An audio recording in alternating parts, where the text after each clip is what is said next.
Super Mayhem.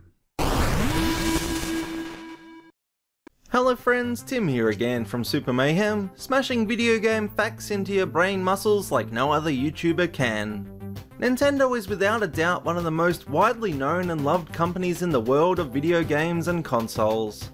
While not everyone would like to admit it, but most of it has come about thanks to the unique character Super Mario, even if this little red-hatted bugger just about saved the video game business single-handedly. Still, despite knowing so much about the company's games and console releases, there is only so much that we know about the establishment itself. It has been their general tendency to keep to themselves and surprise their loyal customers, but the following 10 facts are bound to offer you some insights into their inner workings. Number 1. The company Nintendo first started operating in the distant 1889 as a playing card company. It supplied many different types of playing cards, so much so that you wouldn't have been surprised to find a section on their products on an online casino site, or even on a deck featuring the Nintendo logo on the back of some poker playing cards. The company also went on to sell many different toys, and even was competing against Lego in 1968, when it launched its own brand of Nintendo plastic blocks, known as Nintendo Block, which was then shortened to N&B Block, or just NNB. And it can even be seen in Super Mario Land 2, 6 golden coins, on the Game Boy, in the 4th stage of the Mario Zone. The entire level is made out of Nintendo's N&B blocks, and one block even features its logo. Nintendo even released advertisements comparing their rounded pieces to Lego's bricks, which even resulted in a lawsuit from Lego. Despite Nintendo winning the lawsuit, in the end, consumers were reportedly unhappy with the pieces that didn't fit properly together, and the toy was discontinued in the 1970s. Number 2.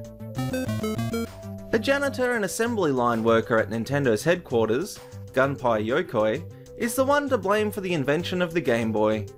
Soon after his talent for tinkering with technology was discovered, he developed some of the most epic Nintendo inventions, Donkey Kong and Metroid. That's right, and we all know how popular they have become. Heck, even Pauline has a sleek new look now.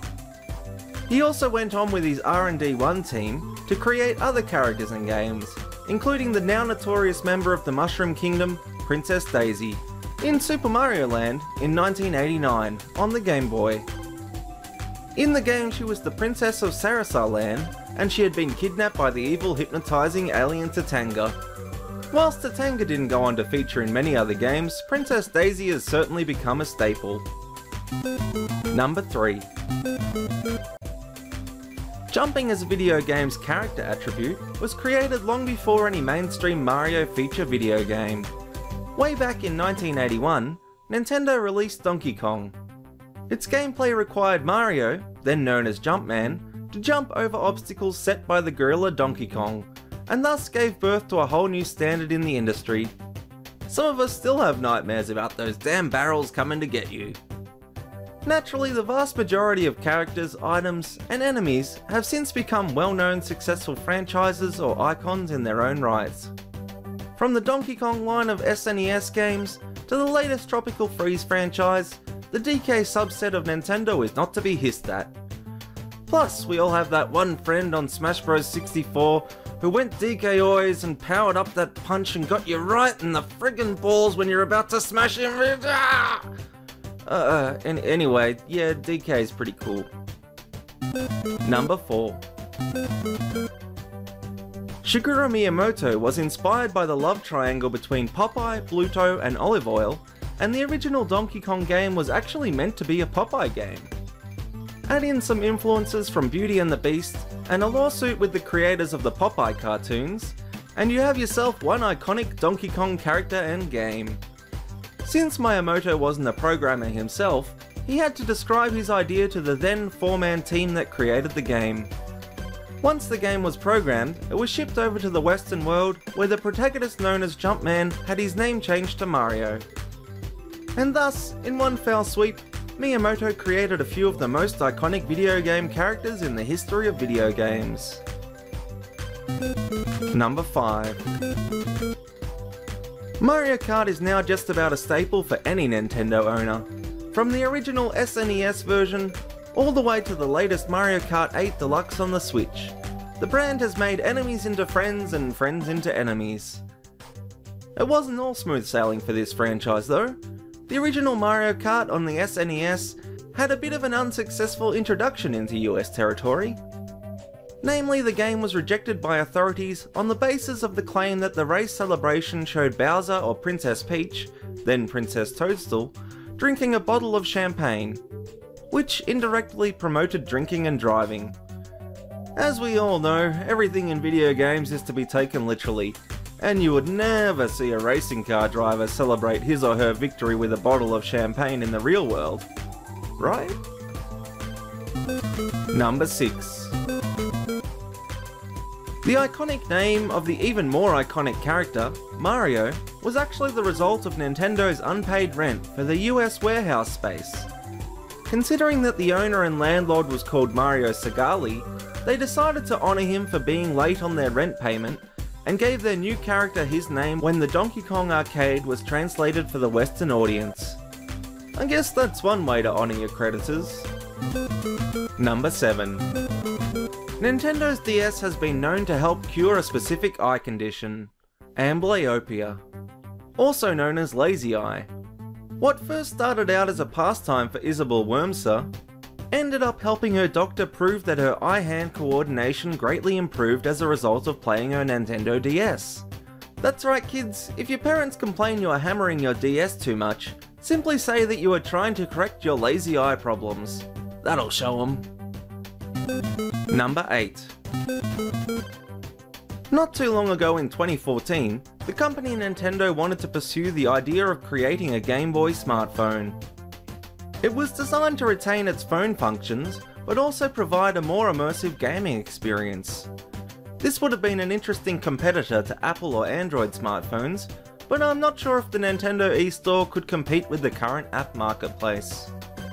Interestingly, Hyperkin actually have made a Game Boy peripheral for smartphones that can actually play Game Boy and Game Boy Color games. So that's something at least.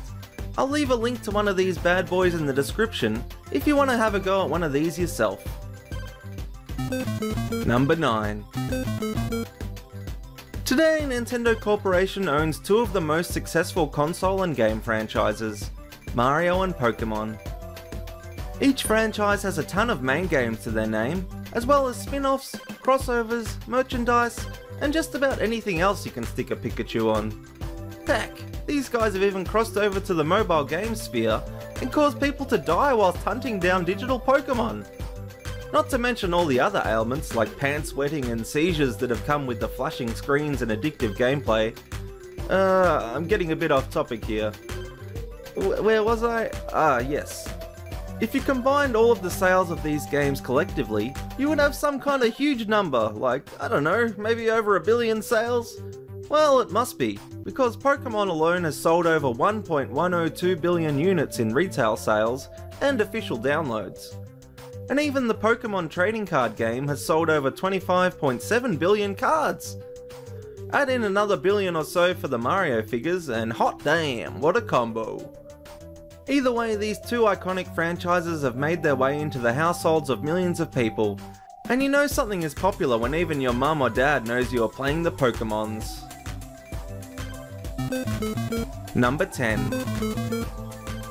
And finally here at number 10 we have the actual translation for the word Nintendo. In Japanese, the name of the company can be roughly paraphrased as "leave luck to heaven." It might have been a sheer coincidence, but heaven sure does seem to be supportive of their endeavours. And that's it for today friends, I hope you enjoyed these 10 awesome facts about the Nintendo company. Don't forget to subscribe if you are new, smash that bell, leave a like if you can, it really helps and it's just a small click on your behalf, so come on, it's not that hard. Share this video with your gaming friends on Facebook and Twitter and wherever else you can, and I'll catch you soon. A huge thanks to Jacob Clark for being our first Mayhem supporter. Without the likes of him, I wouldn't be running. If you want to join the team, please consider taking a look at our Patreon page in the description below, for your chance to get some exclusive behind the scenes looks at Super Mayhem, and even access to some sweet downloads. You don't need to go and traipse through New Donk City for a great deal. Head on over to supermayhem.com for all kinds of video game related goodies. We currently have a 30% off sale on everything over $40, and free shipping, including Super Mario Odyssey related items even. Not enough for you? Use the coupon code ODYSSEY at the checkout for a further 15% off your order. Link in the description below. Check it out now.